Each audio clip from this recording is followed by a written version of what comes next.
Everyone, thank you so much for joining us. My name is Shelley Reed. I am the manager of the Legal Services National Technology Assistance Project, and we are here today for our project management community group. And I'm going to turn it over to Heidi to introduce the session. Hi, my name is Heidi Banky. I am the statewide project manager with Georgia Legal Services Program. And today we are lucky enough to be joined by three very, very knowledgeable women on the topic of evaluations, something that I believe many of you've expressed interest in, and especially when dealing with grants, having someone who can guide you a little bit in formal evaluation, we know can be very valuable. First, I'd like to introduce Angela Tripp, and these are going to be very small introductions. But Angela Tripp is one of I forget the exact title, but she works with the Technology Initiative grants. She is also a former employee of a legal services organization. And at one point, I believe, Ange, you said you had 7 different TIGs at the same time. It was a bad Um, idea, a terrible idea. she is the record holder, and she is a brilliant mind on this from both ends. We also have Kelly Shaw Sutherland, who is with Just Tech, also a former LSO person who is also a super nerd like me on the project management front. And we also have Sarah John, who currently works with LSC, but previously has also worked as a, no, she currently also has a consultant job, or is that balanced at the same time?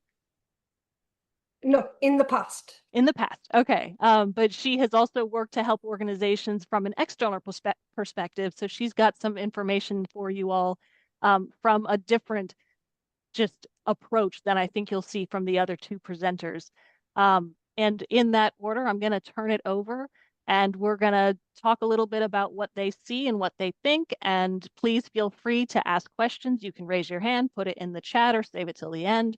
But we're going to keep this casual and let's dive in.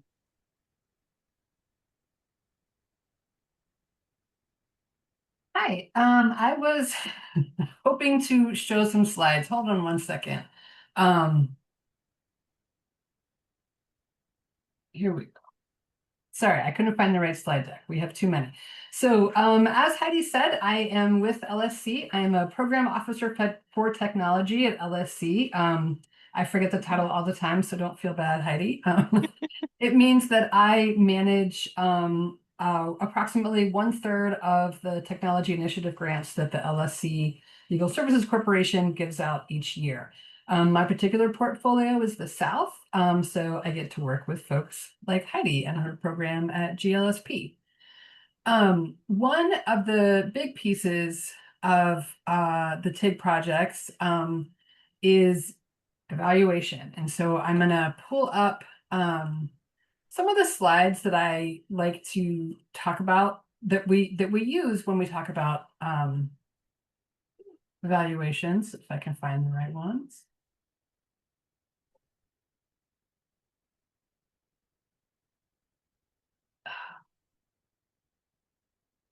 I don't know why I can't find this. I'm so sorry. I'm gonna have to go without.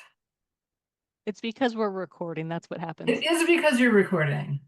And I just didn't have enough time to pull this up. Okay, I'm very sorry. I'm gonna go without slides.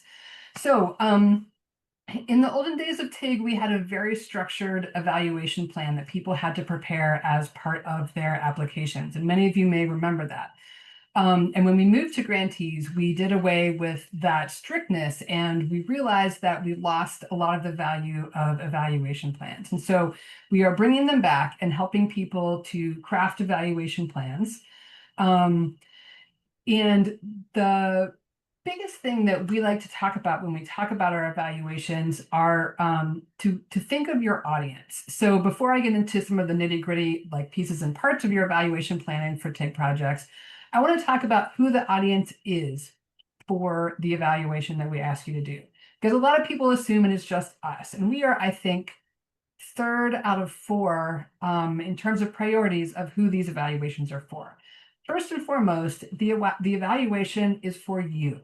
It is for you to learn what went well, what did not go well, how you can do your next project better, whether it's a technology project or just any kind of project. It's a time to reflect on what you accomplished and what you learned. if you don't take that time to reflect on what you accomplished, it's really hard to talk about your work and your project. And so taking the time to reflect on how things went and what you did is really helpful in terms of communicating. It's also, as I mentioned, helpful in terms of your own work going forward. It's also critical, it will impact the way you do other projects, but you also need to think about the future of this project. With TIGs, it's never you build something and you brush your hands off and you're like, sweet, we're done, and you put it away and you never think about it again. It always, requires maintenance. Maybe you're going to build it out more. Maybe you're going to expand it. Maybe you're going to take that idea and do something similar, but slightly different. And so you need to reflect on what it will take to maintain this and how you will maintain it and how do you want it to grow? What modifications do you want to make? And so that's also part of the evaluation process. That's why we ask the questions that we do in the final evaluation report template. The second most important audience are your peers. A lot of, the vision of TIG is that people do successful projects and the ideas or tools can be replicated. I hate the word replicated because nothing is ever replicated. They can be used as a foundation for another successful project by one of your comrades in the civil legal aid community. And so they need to know how you did what you did, what tools you used, what processes you used, what went right, what went wrong, because they need to learn from your mistakes. That's how we make progress, is not everyone not having to have the exact same steep learning curve. So, and I think those are two very close, in terms of the most important audience. Those two are at the top.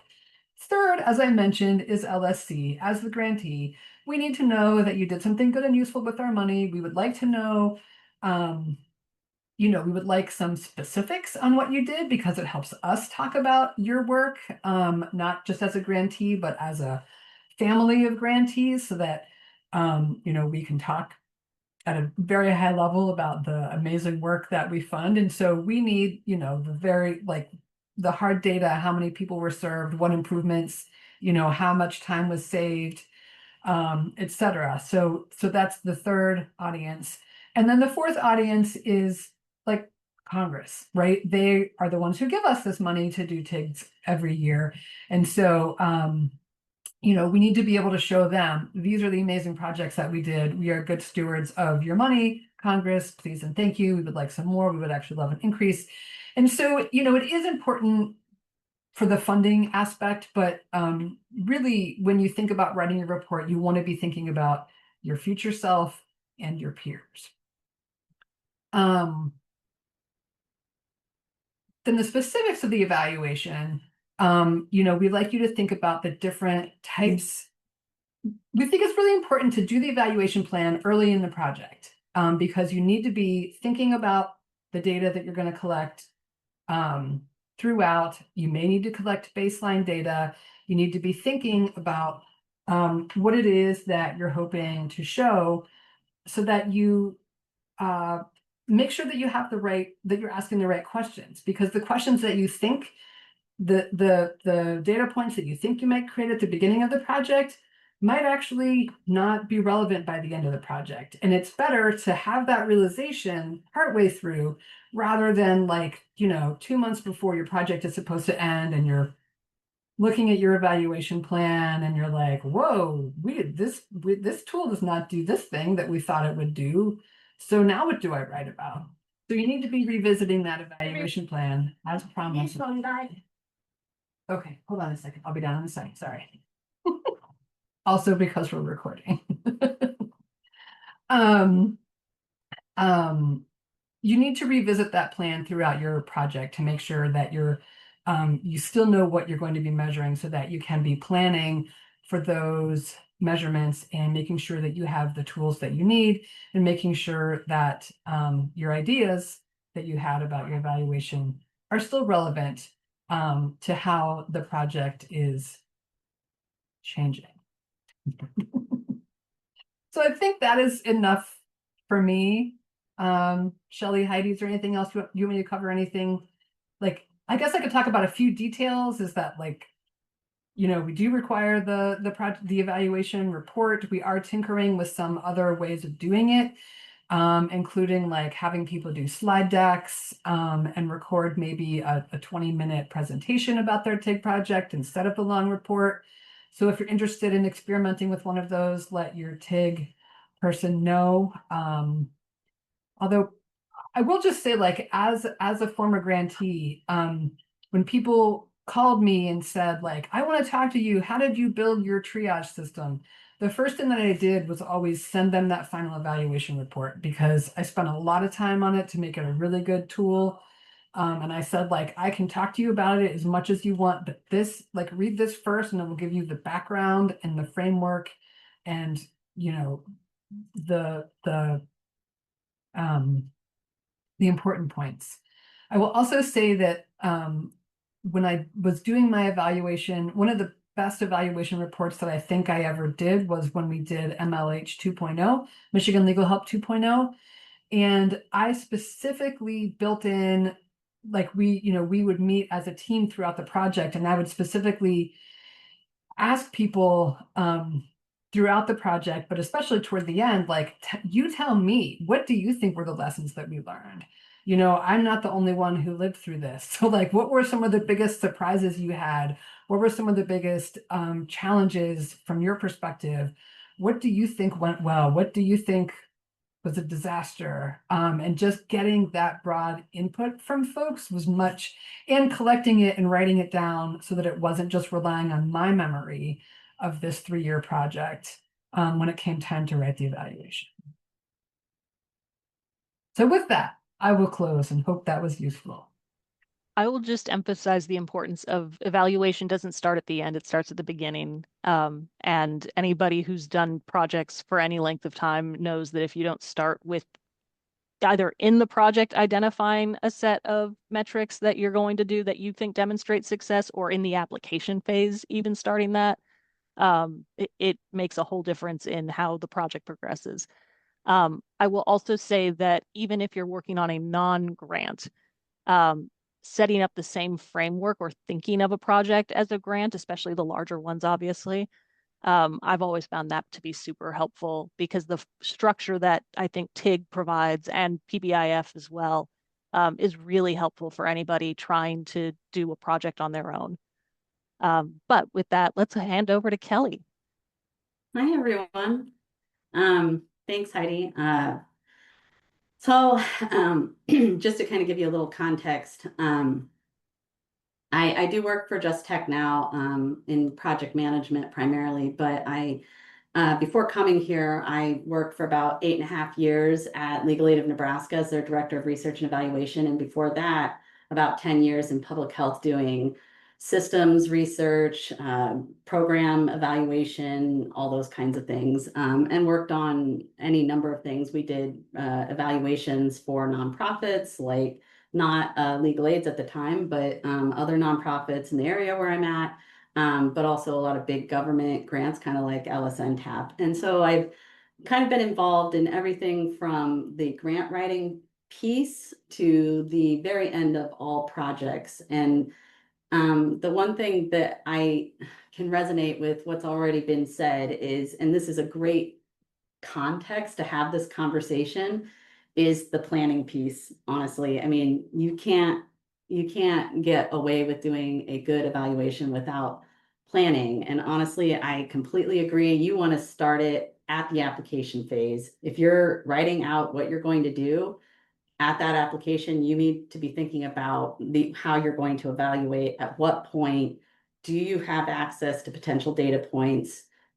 Whoever's going to be leading the project, do they actually understand, what data even means? So, kind of taking it a step back a little bit, when I first started at Legal Aid of Nebraska, a lot of it was training people on data literacy. And that was kind of my journey the whole time I was there. And I called it a huge win by the end, where I had people actually citing, or staff just citing data back to me or asking questions about specific data pieces, but also understanding that data doesn't have to be just a number. It can be an anecdotal thing that they got from a potential stakeholder or something like that.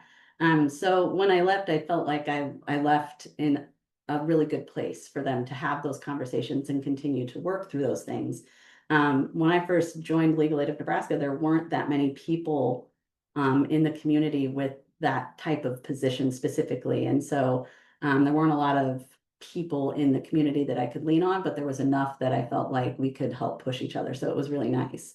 But again, it depends on what you're doing. You don't want to have a grant application written in a silo over here and have them write in that you're going to do a survey or focus groups, or you need a logic model that doesn't make any sense or something like that.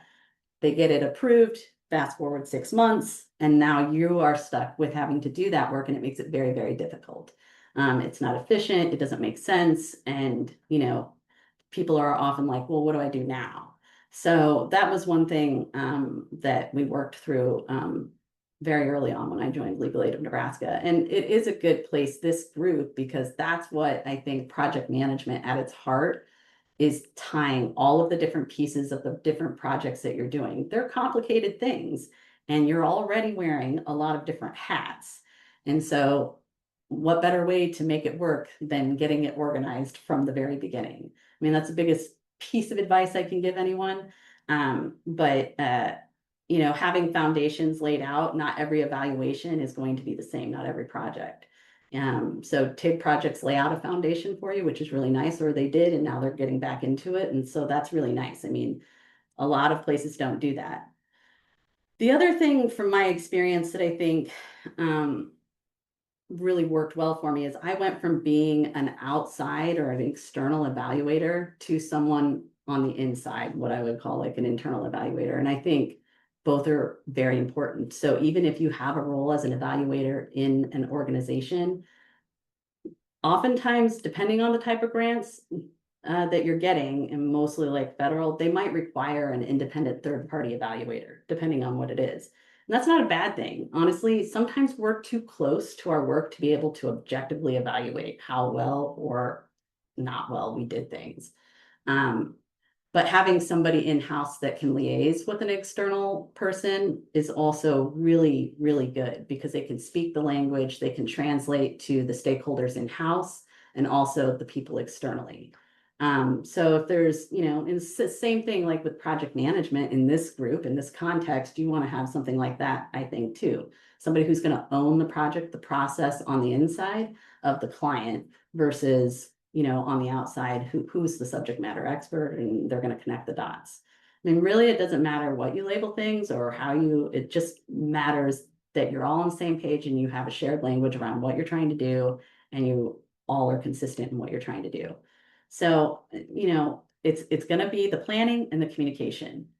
It's the same thing for project management, and it's the same thing that I would apply. And just, there's lots of jargon and evaluation that you could apply, academic terms, you could do a whole bunch of different stuff. But really, at the end of the day, what matters is that you have a plan that makes sense to everybody involved, that you understand that you're trying to potentially measure something, you have the means to actually measure that stuff, that you have a plan for capturing that information, and how are you going to analyze it, output it, and then disseminate that information to the various stakeholder groups. I mean, that in a nutshell is really kind of what's most important to me. I mean, unless you want to dive into like a really specific conversation about different forms of evaluation, I would pay attention to data literacy. What do your stakeholders understand about what you're expecting to get from an evaluation? So again, going back to, the kind of communication and stuff. That's where I would say. I'm keeping it kind of short, but hopefully that helps.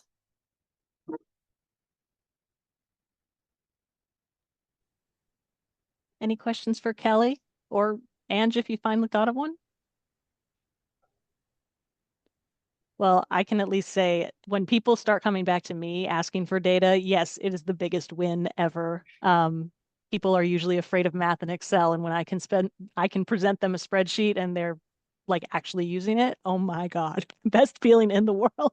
Absolutely. Well, if there are no other questions right now, Sarah, why don't you take it away? Absolutely. Hi, I'm Sarah John. I am currently with the Office of Data Governance and Analysis, or ODGA, as I'll keep calling it, at LSC. But in past life, I have been an independent evaluator, including working for LSC on different program evaluations including the TIG evaluation, which has come to a close sort of 6 months or so ago. When it comes to evaluation, I guess evaluation is really just a research project. There's a lot of sort of debate as to whether or not evaluation is research, but really it's applied research. And as research, you want to be clear on what the purpose of the evaluation is. Like, is it to improve your internal operations and make the program better in future? Or is it to sort of improve or prove? Is it to prove to your funders that you did what you were supposed to do and look at these amazing impacts? And it can really be both, but those purposes will affect how you proceed. You want to be realistic about data, and these are points that both Ange and Kelly have made. You want to plan to collect data from the very beginning. If you haven't planned and put in systems in place at the very beginning of your project, you are unlikely to have that data at the end of it. The only kind of data you will be able to get is just administrative data that happens to be there, which oftentimes isn't as useful as you'd like it to be, or you'll need to conduct interviews or surveys at the end. But you miss out on a whole bunch of things if you're doing that. So again, planning, take it really seriously. And from the very beginning, I was super excited to hear Anne say that TIG grants are now going to have evaluation plans at the beginning again. That was one of my recommendations in the evaluation. So I'm excited. Woohoo! So that's great. Yeah, and yeah, remember that evaluations are research. So you want to pick data sources and the right kind of data sources and methods that fit those data sources. And that'll mean things like, even though surveys are very popular, they may not always be the right option. Quantitative data isn't inherently better than qualitative data. So you want to think about what your information you're actually trying to get. And then I guess finally, remember that ODGA, the Office of Data Governance Analysis, is here. We love data. We know a lot about LSC grantee data. So if you do need help, feel free to reach out. That's what I got.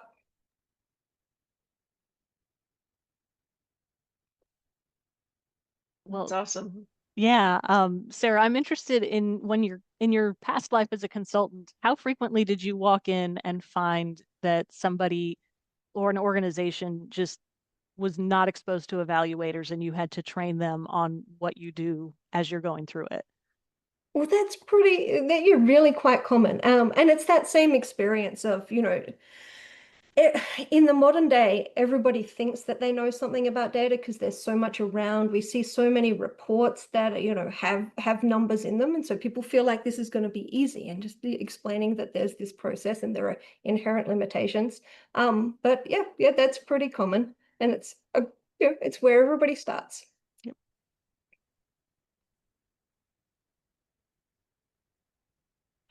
I just want to say that Ange truly practices what she preaches, because she was my direct supervisor when I arrived here at LSNTAP. She definitely pushed having that information and documenting what you were doing on a daily basis. Here we have to do quarterly reports for LSC, so having that documentation set me up for success. So if you can take that as a word to the wise, I now have everything in an Airtable, so I can just very quickly see, okay, for quarter 1, these are the events that I need to report and how many people. But that is all because Ange set such an example, and was so detail oriented to having that information and documenting that all along. So definitely, keep that in mind. She not only is just saying it in a presentation, she actually does it in life. So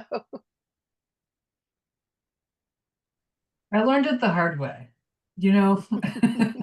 I think I counted when I left MAP that I had done 17 TIGs. And so that means 17 final evaluation reports, which Montana has had more than Michigan. They hold the absolute record for number of TIGs. But, there was definitely some projects where I was like, a month before the thing was due, opening it for the first time. And I was like, oh, this was very poor planning that I did. So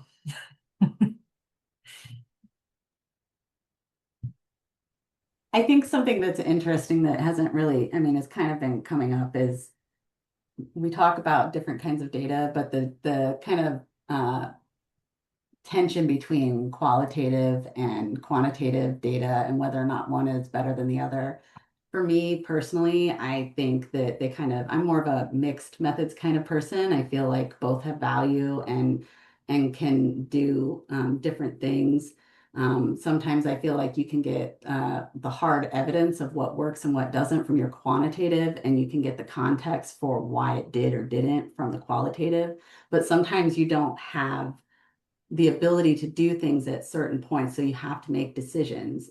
In a nonprofit, you aren't bound by, say, like rigorous academic research standards. So that is something that took me a minute to kind of transition away from when I first started at Legal Aid of Nebraska. Quite frankly, it's still in there sometimes, but I mean, you still want to stay away from like, let's just spin it and do smoke and mirrors. Don't do that. Don't do that. Please don't do that. You want to be able to support what you're saying, no matter what you're trying to say, right? And so, I mean, that's, I think, something that took some time to kind of talk through on what it makes sense to report to your stakeholders, whether they're in-house or outside of your organization. And, you know, definitely treat your staff internally as stakeholders, because they're also very important to the process and they need to understand what good things are happening in your organization. So having that feedback loop across the entire organization is really, really important. That's the only other thing I would take away from what everybody's saying. Having your staff on your side also keeps your project alive after it's officially been closed. So Yeah. they don't just disappear. Yeah. We have a great two-part question from Jessica in the chat.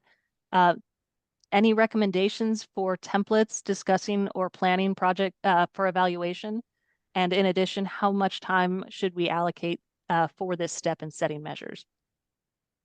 So I can take a first stab. I put a link in here to in the chat to LSCs. They're a little bit dated, but the concepts are right. You know, like your goals, your objectives, your strategies and activities, your evaluation methods and data sets. That one I think is the most useful because it really gets you thinking about the different types of data, administrative data, survey data, qualitative data. And like I said, the language is a little bit dated and it could definitely use some updating, but the concepts are there and they are correct. So I think those are some, and then on this same webpage, there's examples of other people's evaluation plans, which I also think is super, super useful. So my tips would be to reach out if you're doing a TIG project, or even if you're not, reach out to your TIG person, me, Jane, MJ, or the Deirdre, depending on your region, or you can also just reach out to me and ask if we have a sample evaluation plan for a project that's similar to what you're doing, or just call us, put an hour on our calendar, and I would love to talk about ways to evaluate your project. I'm sure Sarah would also love to do that. It'd probably be more useful. But I mean, so much of when you talk, the second half of the question is how much time to allocate. I think it really depends on how, you know, whether you're really new to evaluation and you're really new to this project, or if you've done this a couple times. You know, I think a couple 1-hour meetings with your team, and maybe in consult with someone like Sarah or I, or Kelly or anyone on this call, really, to talk through it, to get your basic ideas. And the really important thing is just getting some pen to paper and getting it sketched out, because you will just, and then returning to it to tweak it, think about it more, change things, add things. So I would allocate that time in the beginning, and then, you know, I think every 6 months is probably good. If you're doing a TIG, that's when you have to do your reports to us. And I think every time you're writing a progress report to us, you should pull up that evaluation plan and make sure you're, you know, check in with yourself. And I think that's a good time frame to do that. One thing I would suggest, and this may be not Arguably, here's what I think. At the organizational level, I think that evaluation needs to be a line item, right? If you take a step back from everything, technology is a standard line item often, but not always, right? It's one of those overlooked functions that needs to be in everything. If you're planning for evaluation for organizational outcomes and things that you want to measure, say through strategic planning, for example, that sets you up in a good way for being able to pivot more quickly to do evaluations. If you want to do evaluation well, it takes a long time, in my opinion. It can be intensive depending on what you're trying to do. If you slap in there and say you want to do interviews, it's not just going and doing interviews, it's developing an interview protocol, testing it out, making sure that there's no issues with it. Do you need to do it in multiple languages? What does your group look like that you're going to do it? So focus groups may not be a feasible thing to do in a time frame that you've given, right? But having staff that understand what that looks like and giving you whether or not something is feasible or not is good, but it takes investment, right? I did some research on this like years ago, and it said, arguably evaluation should be somewhere in the 15 to 20% of every project budget. Does that happen? Absolutely not. I think the first TIG budget that I ever did an evaluation for in-house at Legal Aid of Nebraska was like maybe 5% of the total budget, but we were super excited because we used that money and had an external evaluator come in and do a process intake or evaluation of our intake, which was really pivotal. I can't say the word, but you get what I'm saying at the time. So evaluation and this kind of stuff, research and all of this, it should be an investment, is my opinion, at the organizational level. Make it important from the top down. I love that because it's not important just for technology projects, but for every endeavor. You change the way you do outreach, you change the way you do intake. You need to step back and look at that and see if it was a good change or a bad change. Absolutely. It can seem overwhelming, I know. Baby Yeah. steps. Baby Yeah. steps. I really appreciate the topic, which I expressed. Thank you for the discussion, but also just your feedback, because I do hear what I hear in the way that you all are sharing these tips is where I was kind of leading at with like helping to bring that into the conversation at the time of planning. So like at the outset, when it's mentioned of doing a survey, it's amazing. We do want that because we should be thinking about that. That will take X amount of time. So that needs to be built into the project scope. And I think that's great. And I sit in the data and analytics side of the work. So we are thinking about like we know we want to be more data driven, or we want to incorporate surveys. That having a template I think will help in some ways, but also just saying like there's not really one way to like think about that, and how to build in time. So I think anytime you can start with a template is helpful as a baseline, but then like build from there. So thank you also, Angela, for calling out the link. I have it pulled up here, so thank you. I'm gonna And share that is my just a screen. starting point. Oh, go ahead. Sorry. I was going to share my screen really quickly and show something I've used with my supervisees who were not as familiar, just to demonstrate that it doesn't have to be a super fancy project management software that you use to maintain things. It says sharing is not turned on. You should be good to go. Cool. Okay, I want this one. All right. So what I've got here is we took this is for a Pro Bono Innovation Fund grant, which is why I feel okay sharing it. But we had our milestones, our objective broken down into milestones. And then these were tasks that we self-assigned. They were not part of the grant, but we would have color coding, and my supervisee, as we were going, we'd met every 2 weeks just because she was my supervisee, and we'd go through it and we'd update if something was green, yellow, or red, and we'd leave comments about what was happening. But that way we could make sure at all times that the milestones were being followed based on the actions that we were assigning. And at the beginning of any new milestone period, we were talking again about how to make sure that we're meeting the milestone. So that's just another way to see how it's not necessarily about the numbers. It could be, but none of these steps that we had involved specific numbers. And I'm happy to provide this as a sample and attachment whenever we put the this recording up on YouTube. But I'll have to clean it up a little bit more. But clearly somebody could just pause the recording if they wanted to. This is great though, Heidi. I mean, and this is one thing, like, though it's sort of focused a bit on the project management piece, it's something that you can talk about process wise in an evaluation about what worked and what didn't, because you can more easily kind of see where you maybe went off the rails a little bit, or, you know, where you had to pivot or things like that. Those are important things to talk about. And that gets back to what Ange was saying about what replication actually is. It's not actually replication per se, it's like doing it in a way that works for your organization, using something as a foundation, like as a model rather, I guess.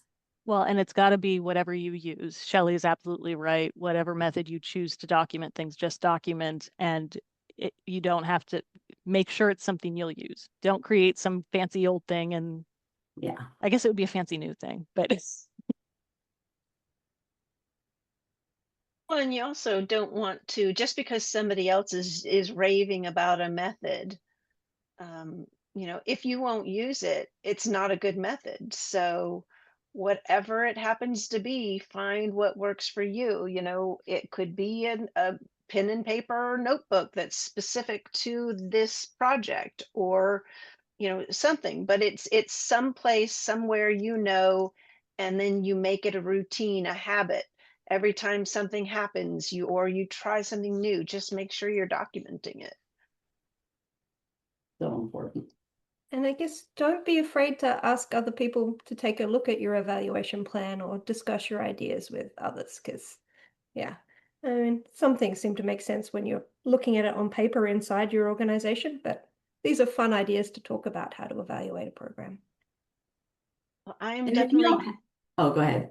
I was just going to say, I'm definitely going into my future budget request to put a line item for evaluations, because I had no idea 15 to 20%. That's huge. I mean, on our budget. So, yeah. I would So, start with something lower, theoretically. I mean, that's well, what, you know, do what's feasible. That doesn't mean you have to do that. But, you know, it's all good. the grantor can I- always come back and say what is, I mean, you should be explaining it in your application anyway, but they can say this seems like it's too much and ask you to come down. I'm always a huge fan in budgets, and I know this is a tangent. Ask for what you want. Don't shortchange yourself. Well, I mean, I think the legal aid community has a habit of Yes. requesting what it will actually cost to do things. We have a really horrible time of being able to, well, we might know how long it actually takes, but Yeah.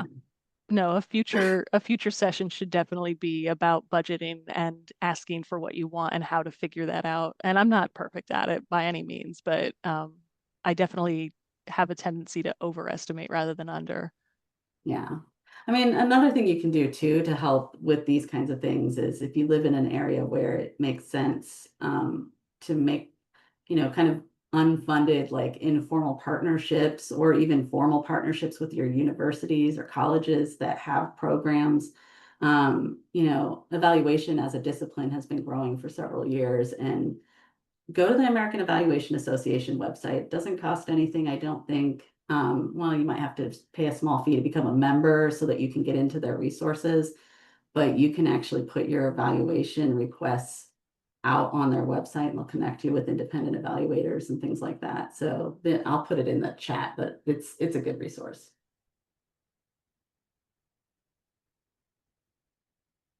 One step ahead of you, Kelly.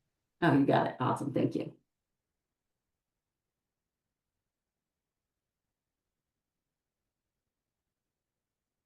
They also put on a pretty big conference every year, so you might check that out as well. The first one I went to when I started at Legal Aid of Nebraska, I met one person from the legal aid community, and we started a monthly chat after that so that we could talk about evaluation stuff. So it was kind of funny actually, but anyways.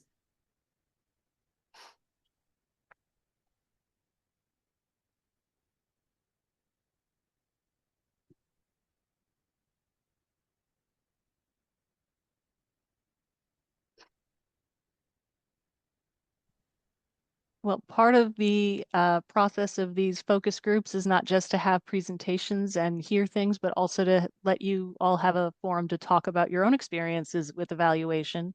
Does anybody have a recent example they want to share with that did or didn't comply with some of the stuff we talked about? Don't be shy. We can also stop the recording if that would make some people more comfortable. Sorry. Thanks so much for coming to the Project Managers Community Office Hours. We hope that it's been helpful, and we hope that you'll join us in the future at our monthly meetings. We have all kinds of topics that we discuss, and check out the event page for what the topics will be in the coming months.